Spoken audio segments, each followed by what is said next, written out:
Kapitulli 3. Disiplina e krijimit të traditave familjare. Kenneth Hansen, bashkëthemelues i Service Master Corporation, pohoi se është e rëndësishme që çdo familje të ketë tradita që janë unike për ata vetë. Familja jonë ka një traditë të ditës së nënës, e cila, me aq sa mbajmë mend, ka filluar rreth 35 vjet më parë. Kjo filloi në një të shtunë bisede kok më kok me vajzat tona të vogla, Holly dhe Heather, dhe që mbas pak vitesh do të përfshinte edhe djemt tanë Kent dhe Kerry. Në këtë takim sekret, babai ra dakord që të blinte lule shtrydhe, krem të vërtet pastiqerie dhe biskota. Fëmijët ran dakord që me ndihmën e babait të përgatisin një surprizë luksoze dhe t'ia shërbenin nënës me elegancë në pjatat plastike të familjes, në shtrat në ditën e nënës. 2 herët e para, babai ndihmoi fëmijët, por më vonë, ata u morën vetë me këtë. Në ato vite të hershme, dita e nënës i gjente vajzat e vogla të bukura dhe djemt e vegjël çapkën, duke e surprizuar nënën e tyre me lule shtrydhe me krem, i dhuronin kartolinat e bëra vetë dhe më pas e soditnin me një admirim të hapur teksa ajo shijonte festën. Fëmijët ndryshuan me kalimin e viteve. Vajzat u bën gra të hishme dhe djemt burra me zë të trash. Pjatat plastike u zëvendësuan me porcelane, por festa e ditës së nënës dhe admirimi me dashuri mbetën të njëjta.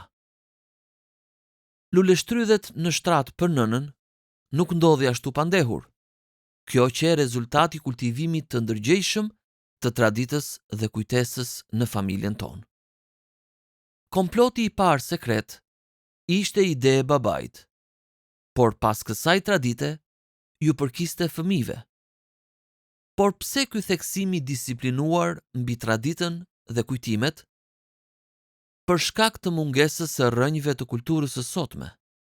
Mendësia post-kristiane e botës bashkohore, pluralizmi konfuz i saj, familjet e saj të shkatruara, shkalla e lartë e divorceve dhe lëvizshmëria nomade e kaq shumë njerëzve kanë prodhuar një brez pa kujtesë apo traditë. Dhe sinqerisht, këtu hyjnë edhe shumë familje të krishterë, veçanërisht nëse ato nuk kanë një prejardhje të krishterë. Këta të krishterë ndihen pa rrënjë, të huaj dhe të pasigurt.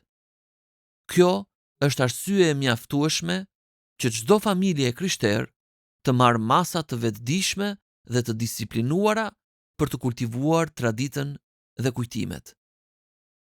Por ka edhe një arsye tjetër akoma më bindëse. Kjo është që fjala e Perëndisë e rekomandon në mënyrë dramatike që të gjitha familjet besimtare të kultivojnë kujtesën shpirtërore dhe traditat shpirtërore për të përkujtuar dhe kremtuar mirësinë e Perëndisë.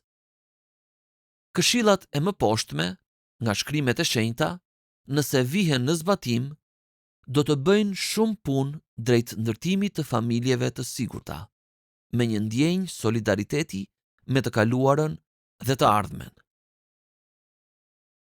Disiplina e mbajtjes gjallë të kujtimeve.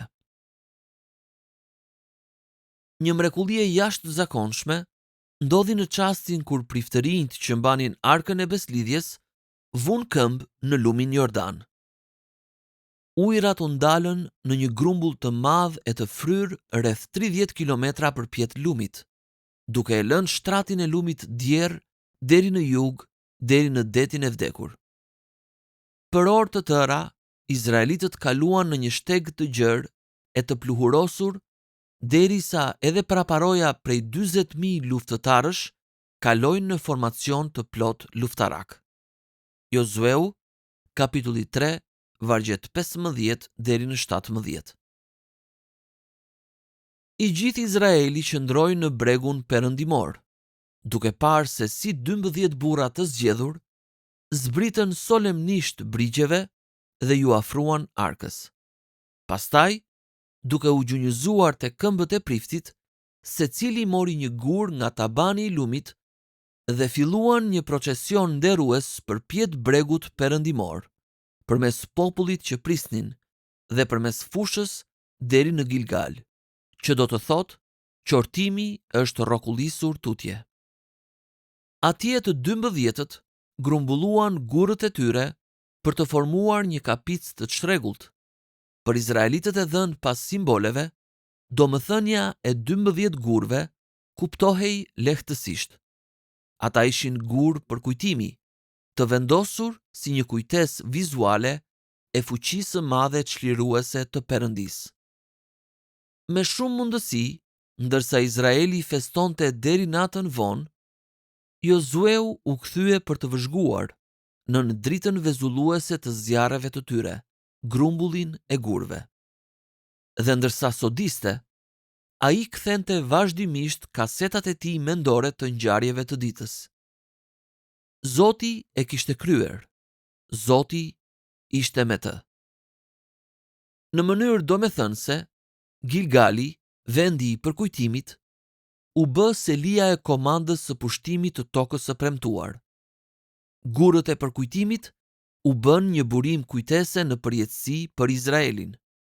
Urdhri i Perëndisë për Izraelin nëpërmjet Jozueut ishte që grumbulli i gurëve të jetë një shenjë midis jush, kur në të ardhmen bijtë tuaj do t'ju pyesin duke thënë: "Ç'i janë për ju këta gurë?"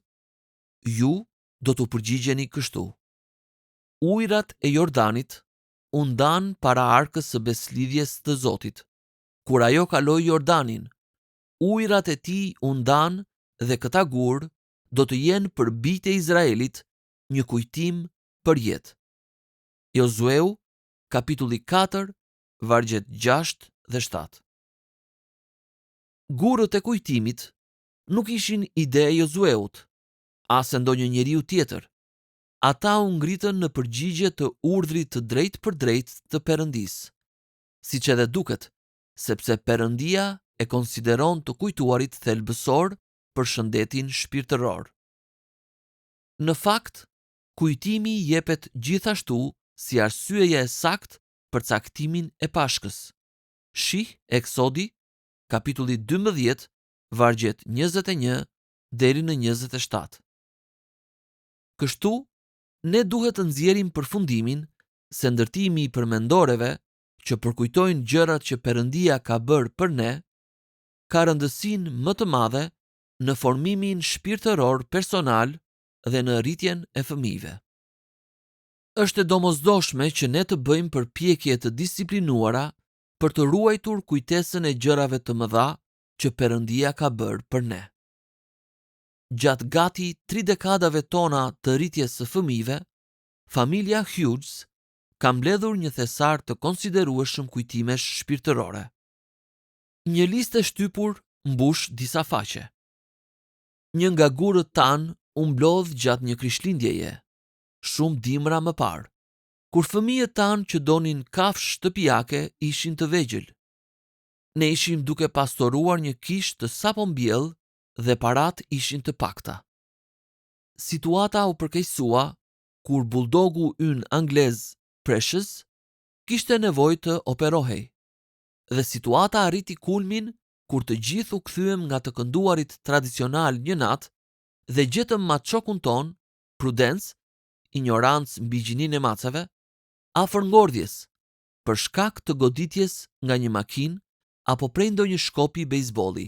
Për të mbijetuar, Prudence kishte nevojë që t'i nënshtrohej një operacioni, që do të na kushtonte të gjitha paratë që kishim kursyer për dhuratat e fëmijëve tanë. Kështu që u alam zgjedhjen fëmijëve: ose operacion dhe pa dhurata për krishtlindje, ose dhuratat pa Prudencën.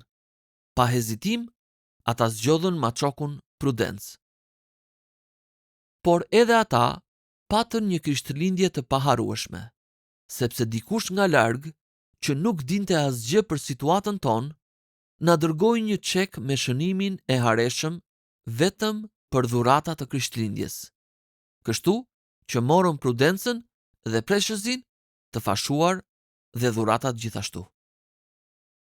Fëmijët tanë dhe prindrit e tyre nuk e kanë harruar kur këtë.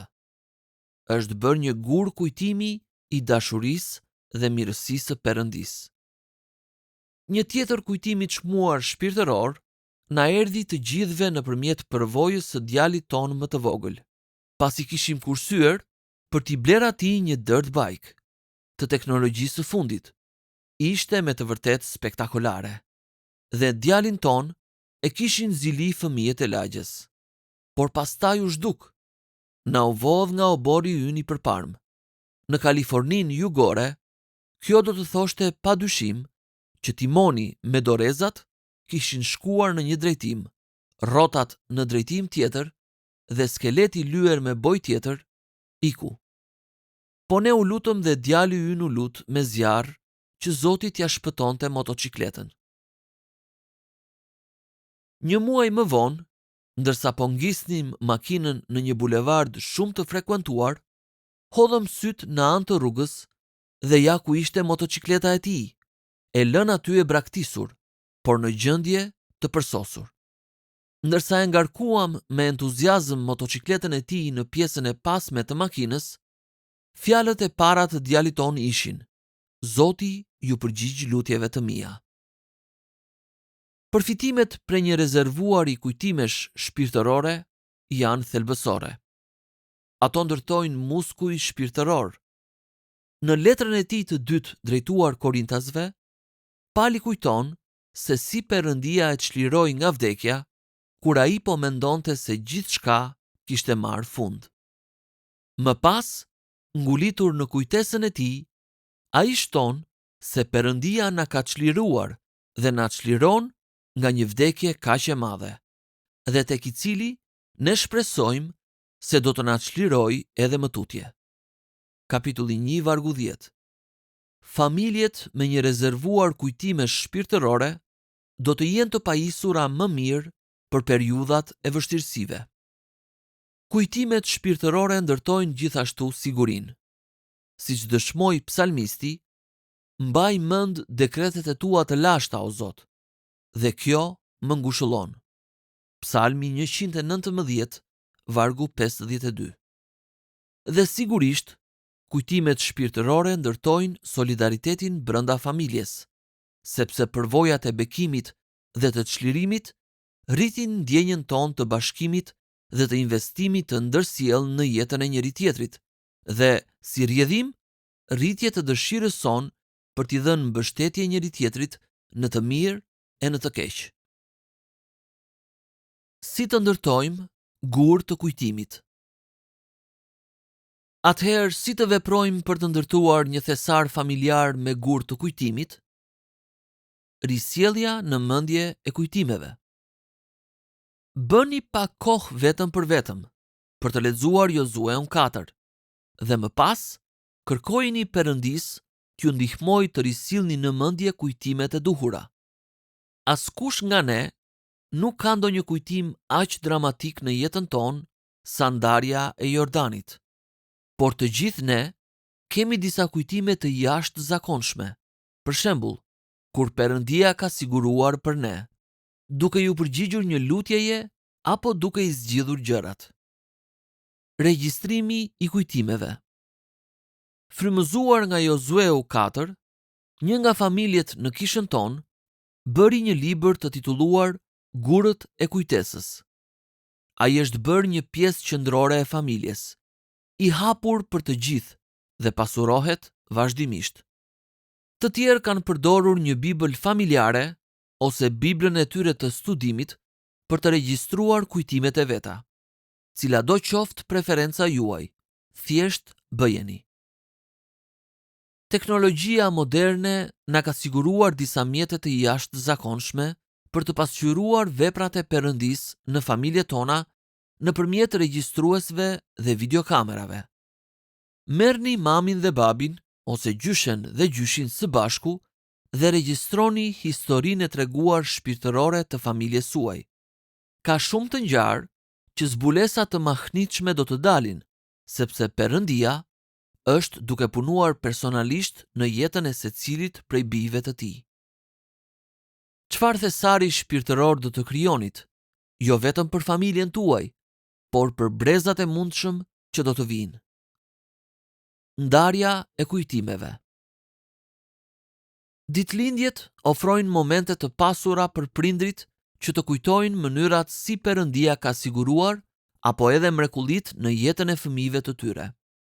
Festat, veçanërisht Krishtlindja, kur të afërmit janë së bashku, ofrojnë një kohë tjetër të përshtatshme për të ndarë gurët e kujtimit.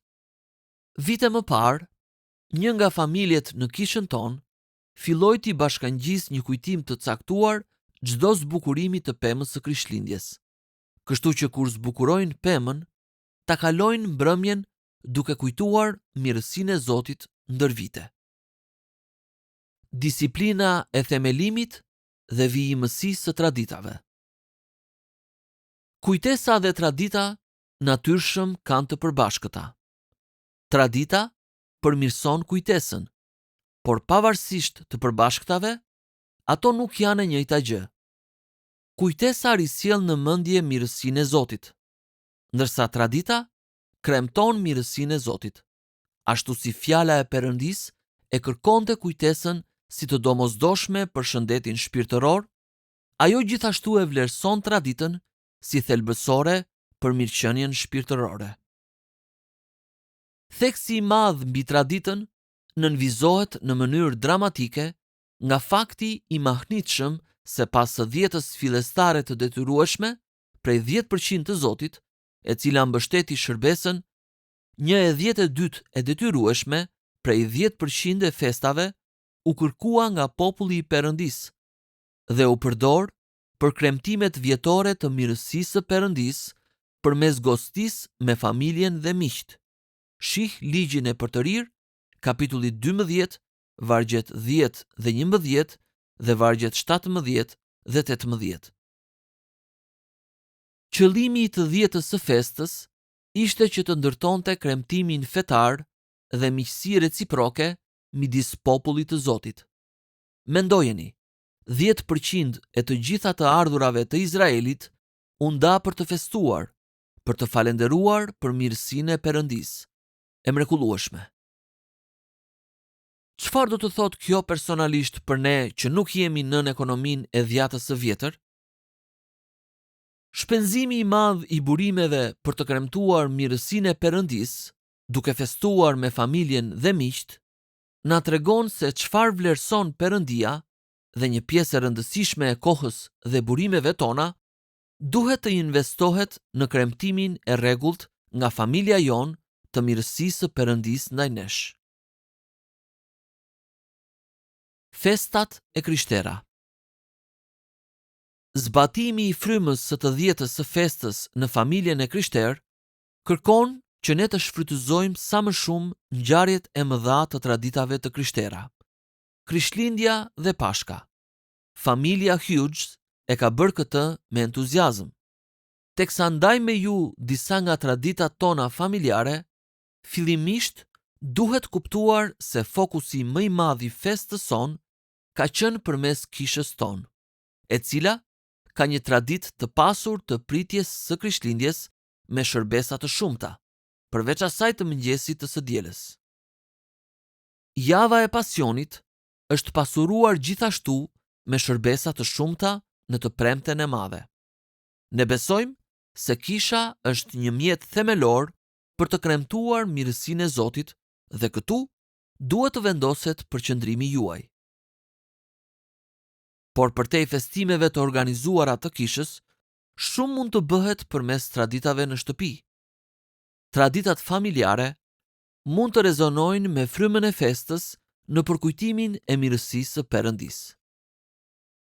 Adventi, ardhja, që herët ne e bëm tradit ndezjen e qirive të ardhjes së Krishtlindjes, një ritual që thekson vetëshqyrtimin në përgatitje për 2 ardhjet e Krishtit, së pari në mishërimin dhe së dyti në gjykimin përfundimtar.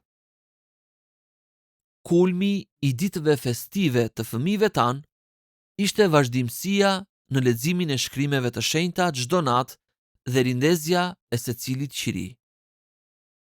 Ne shoqëruam këtë traditë të ardhjes me një pemë Isai, një deg shterp që simbolizon atë që Krishti erdhi nga rrënja e Isaias, domethënë në linjën davidike, dhe se si ai u rit si një filiz i njom nga toka e thatë.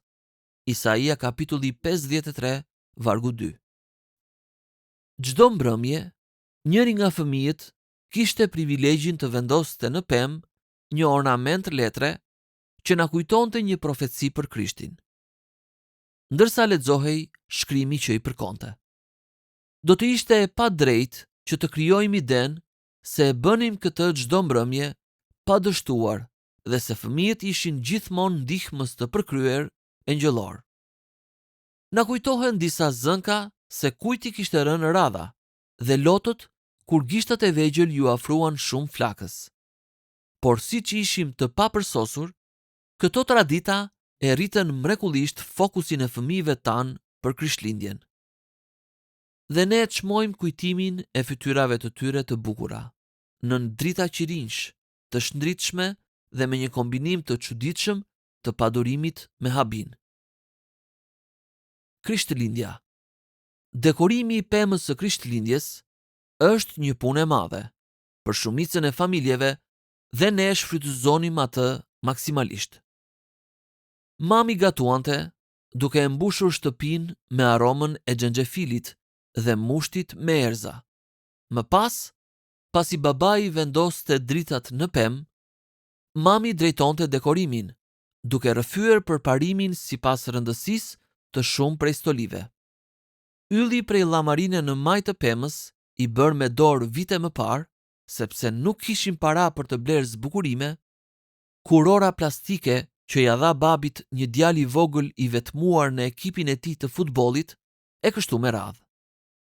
Kishte edhe nga ato acarimet e zakonshme, drita që nuk funksiononin, musht që derdhej dhe ndonjëherë edhe temperament të papërmbajtur.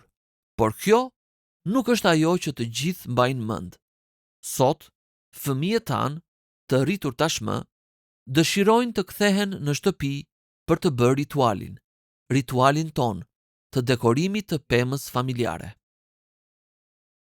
Kur u transferuam nga Los Angeles në Chicago, ne filluam traditën e një feste meksikane të pragut të Krishtlindjes, për të kujtuar rrënjët tona në Kaliforni. Feliz Navidad. Vet dita e Krishtlindjes fillonte gjithmonë me fëmijën e parë që zgjohej duke kënduar. Burra të mirë të krishterë gëzohuni, me zemër, shpirt dhe zë. Jezu Krishti lindi sot. Jezu Krishti lindi. Ndërsa i zë i vetëm dhe i përgjumur zgjonte të tjerët, ata duhet i bashkoheshin këngës derisa të gjithë të këndonin një zëri. Vetëm atëherë mund të dilnin nga shtretërit dhe të na takonin te pema e Krishtlindjes, ku e këndonim të njëjtën këngë me zell të përzemërt. Po përdorim fjalën zell sepse duam të inkurajojmë ata prej jush që mendojnë se kjo gjë është e mundur vetëm për njerëzit me vesh muzike. Ne ishim aq ignorant nga muzika, saqë kur e filluam këtë traditë, në fakt u mësuam fëmijëve këngën gabim, sepse ishte një këngë që nuk e njihnim aq shumë. Thjesht na pëlqenin fjalët. A mund të kenë ndonjë rëndësi këto gjëra të vogla për fëmijët? Këtë e zbuluam kur Heather dhe bashkëshorti i saj Jeffy, të sapo martuar më 13 dhjetor dhe sapo ishin kthyer nga muaji i mjaltit, hynë fshehurazi në shtëpi në mëngjesin e Krishtlindjes, para se dikush tjetër të zgjohej dhe ja nisën këngës tradicionale.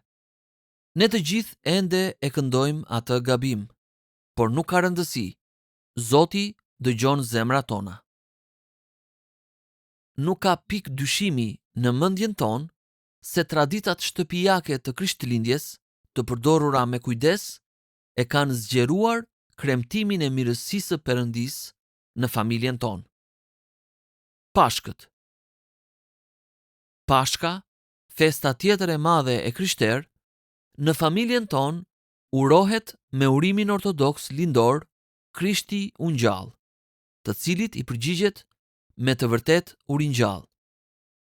Përveç shërbesave tona të adhurimit në mënyrë periodike, ne kremtonim Pashkën me disa familje të tjera, duke përdorur një seder, gosti të krishterë. E diela e Pashkëve, me urimet e përsëritura ortodokse dhe shërbesat e ringjalljes triumfuese, shoqërohej gjithmonë me një vakt me qenj të pjekur. Kur fëmijët i kishin të vegjël, gjuetia familjare pas vezëve të Pashkës shoqërohej me një gjetje të veçantë, një qenj të vogël, si një kujtesë për qengjin e Perëndisë, që heq mëkatin e botës. Gjoni, kapitulli 1, vargu 29.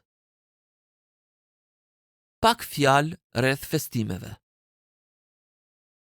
Nëse ju si familje jepni për punën e Zotit në përputhje me udhëzimet biblike dhe sidomos gjatë festave i kushtoni vëmendje të varfërve, nuk duhet të keni asnjë rezervë për gostitë. E dhjeta e festave e Izraelit të lashtë ka themeluar parimin e shtrimit të gostive në kremtim për mirësitë e Perëndisë si të rëndësishme për jetën shpirtërore familjare. Disa nga udhëzimet që kemi përdorur ne mund t'ju ndihmojnë për të përmirësuar tryezën tuaj. Ato janë adhurimi, ngjashmëria, ndarja dhe mikpritja. Në mënyrë tipike, adhurimi ynë në tryezë ka përfshirë shkrimin e shenjtë, lutjet dhe një himn adhurimi.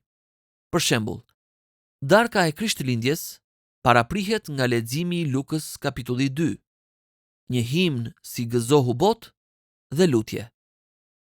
Në mënyrë të ngjashme, kur mblidhemi në tryezën e Pashkës, ne lexojmë një prej rrëfimeve të Pashkës.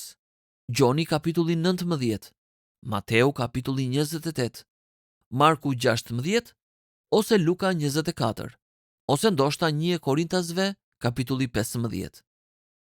Dhe më pas, këndojmë një himn të Pashkës, të tillë si Krishti Zoti u ringjall sot, dhe lutemi. Dita e falenderimeve, megjithse nuk është një festë e mirëfillt fetare në vetvete, është në thelb fetare për të krishterin, dhe ne kemi shfrytzuar atë në maksimum në adhurim me leximin e shpalljes së falenderimeve të guvernatorit Bradford, ose një lutje puritane, disa pasazhe falenderimi, pastaj lutjen e ndjekur nga doksologjia. Ne kemi arritur të kuptojmë se qëndrueshmëria dhe jo risit për hir të risive ka rëndësi. Pra, ne kemi përdorur gjëra tradicionale, gjelin e detit në ditën e falenderimeve, tamales dhe inçaladas në pragun e Krishtlindjeve, brinj për Krishtlindje dhe mish qengji për Pashkë. Aromat tradicionale, veçanërisht pasi ato shoqërohen me festimet e rregullta familjare, e rrisin ndjenjën e pritjes së ngjarjes dhe më e rëndësishmja, ndërtojnë një ndjesi vazhdimësie dhe sigurie, gjë që është tepër e rëndësishme në këtë botë në ndryshim e sipër. Ne kemi zbuluar se përpjekjet tona për diskutime shpirtërore në tryezë rreth temës së festës kanë variuar nga sublime në qesharake. Më së shumti, varet nga kush është i pranishëm, të ftuarit, raporti i fëmijëve me të rriturit, si ndihen disa dhe sinqerisht dinamika personale përpara se të vihet në tryezë. Një adoleshent grindavec mundet të shtrembërojë gjithçka. Gjithashtu, përpjekjet e vështira për të ndarë në kohën e gabuar mund t'i largojnë të gjithë. Megjithatë, kemi mësuar se nëse nuk përgatitemi për diskutim shpirtëror, ka shumë të ngjarë që kjo të mos ndodhë. Pra, ne të dy vijmë me pyetje fillestare në mendje dhe presim kohën e duhur për t'i formuluar ato. Ndonjëherë, thjesht nuk funksionon, por kur ndodh, rezultati mund të jetë fantastik. Shkrimet na bëjnë thirrje të jemi mikpritës. Romakëve kapitulli 12, vargjet 10 deri në 13, dhe ne kemi zbuluar se festat tona tradicionale janë mundësi të përsosura për t'i vënë veshin kësaj thirrjeje. Përveç kësaj, mikpritja është e nënkuptuar në udhëzimet e dhjatës së vjetër për gostit. Por do t'i hash përpara Zotit, Perëndisë tënd, ti, biri yt dhe bija jote, dhe leviti që do të banoj brenda portave të tua, dhe do të gëzosh përpara Zotit, Perëndisë tënd. Ligji i Përtërir, kapitulli 12, vargu 18. Studentët janë larg shtëpisë. Beqarët pa familjet pranë dhe të moshuarit janë të gjithë njerëzit ideal për të ftuar. Një vit, ne pritëm një balerin të mërguar të teatrit Bolshoi, e cila nguli këmbë të gatuante një kek Napoleon të madh.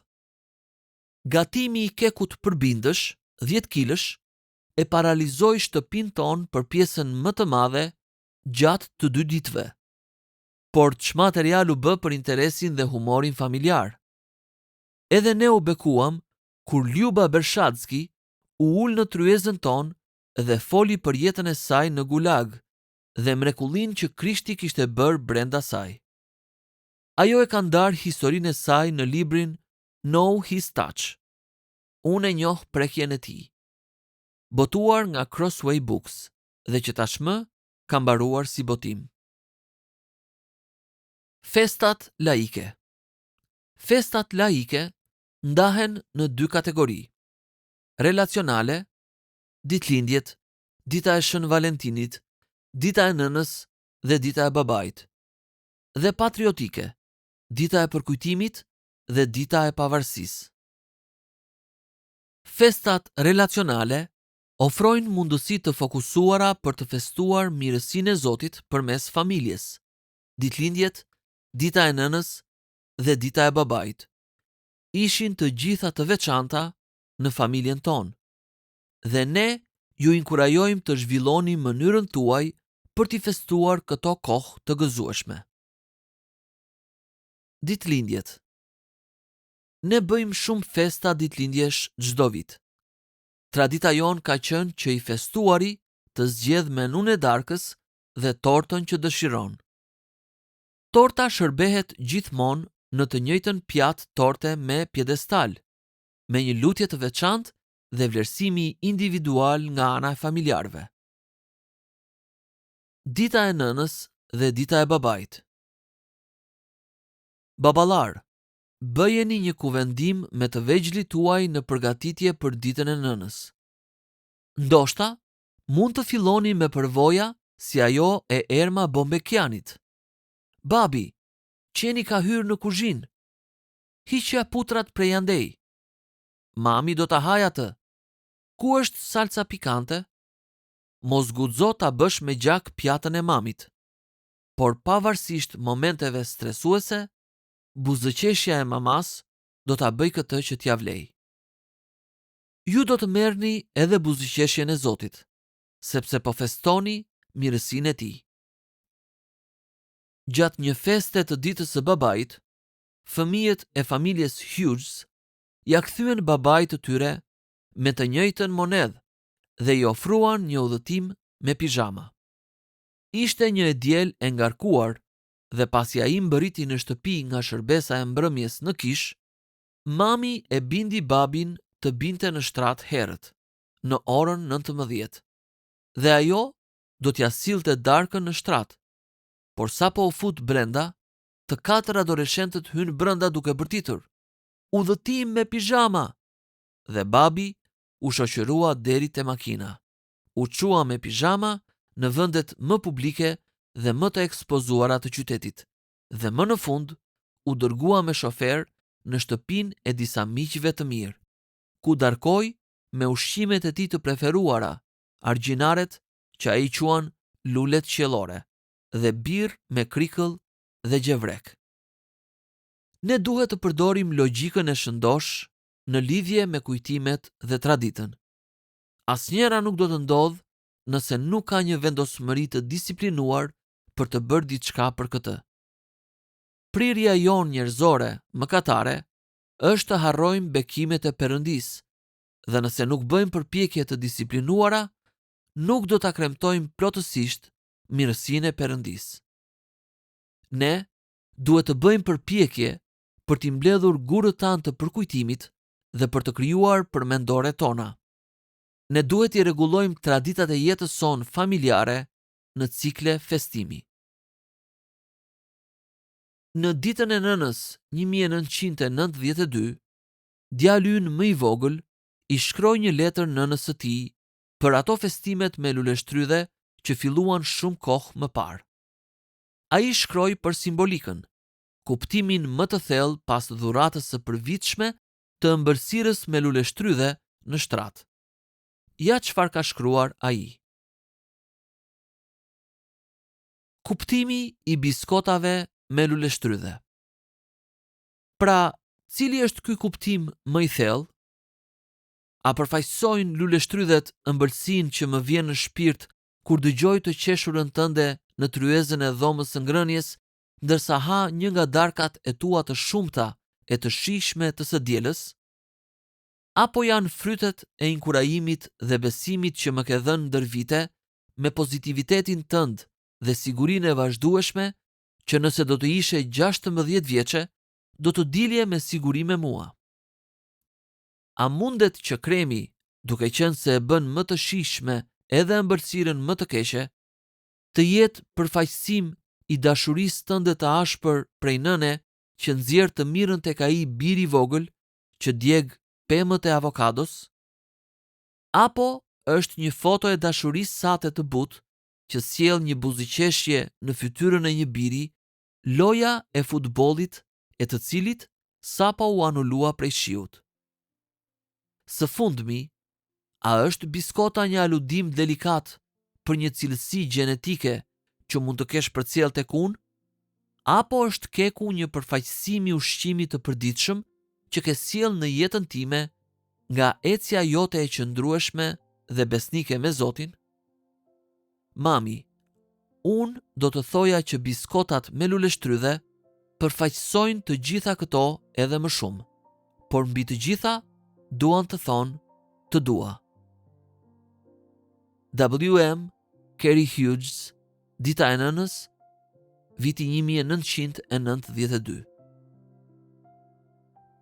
Për të menduar. Pse janë gurët e kujtimit të rëndësishëm për jetën familjare sot? Çfarë arrin të bëjnë ata? Cilat janë disa nga gurët e kujtimit të familjes suaj? Cilat janë disa mënyra se si familja juaj mund të regjistrojë kujtime të veçanta? Diskutojeni këtë së bashku dhe bëni një plan për ta bërë atë realitet. Tradita kremton mirësinë e Perëndisë. Çfarë traditash ka filluar familja juaj për ta bërë këtë? Çfarë traditash do të dëshironit të krijonit? Pse kremtimi i ardhjes, Krishtlindjes dhe Pashkës është kaq i vlefshëm për jetën familjare? Si e ka bërë familja juaj këtë? Si mund ta bëni më mirë? A diskuton familja juaj mbi temat shpirtërore dhe të shkrimit të shenjtë në tryezën gjatë darkës apo gjetk? Si ka qenë kjo një sfidë? Një bekim? Si mund të përmirësohet kjo?